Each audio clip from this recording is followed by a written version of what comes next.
Good afternoon. My name is Gloria Hand, and I represent Jean and Constance Vernon. We're here in mediation today with the hopes of resolving a matter regarding a contract formed between my clients and the defendants. It is my client's position that they intended to enter into a contract with the defendants, and my clients believe that a contract was formed because under Article 2 of the UCC, a contract is formed if intent to enter into a contract is found. Case law supports this argument, saying that a basic agreement, however manifested, will not prevent contract formation. Here, agreement is manifested not only through the language that the parties used, but also by their express conduct. Plaintiffs and defendants met several times about the business and entered into an oral agreement to sell the business for a set amount of money.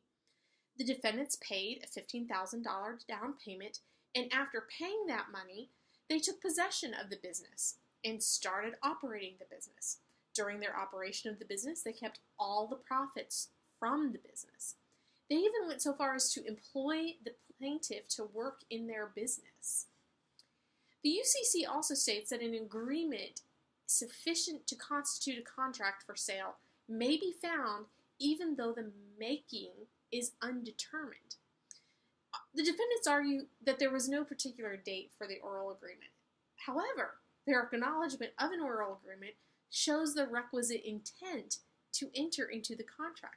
So regardless of whether they know the date that they entered into the agreement, the UCC finds that their intent through that oral agreement is enough to show contract formation. The UCC also says that where terms are left open, the contract's not going to fail because of the indefiniteness of the terms, as long as there is a reasonable certain basis for giving an appropriate remedy. Here, the defendants may argue that there are certain terms that are left open, like when is the final payment going to occur, what is the duration of the contract, and the like.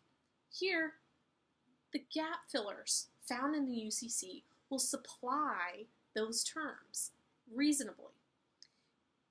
And even though the defendants say that maybe there weren't definite terms regarding how the payments were going to be made, both parties indicate that payment would be made when financing was acquired from a bank.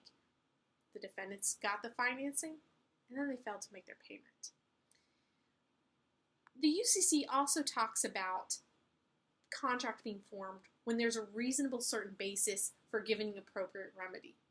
Here, what we need is a remedy for a breach of contract.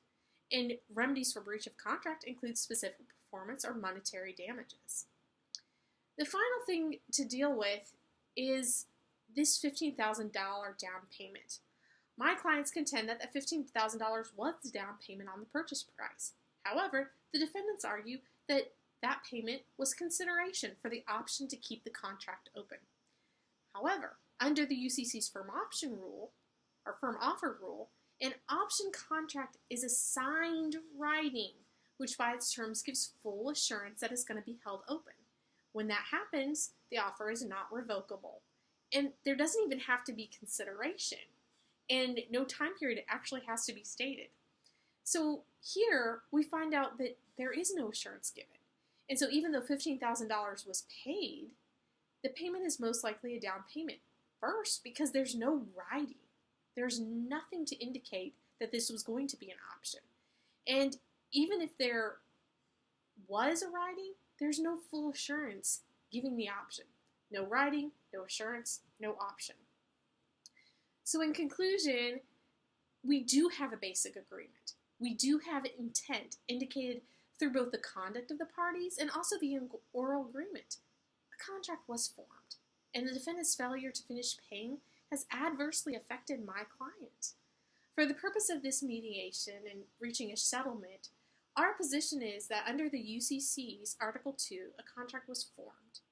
The contract has now been breached, and my clients are entitled to a reasonable settlement that would compensate them for their loss from the defendant's lack of performance under this contract and because of their breach. Thank you.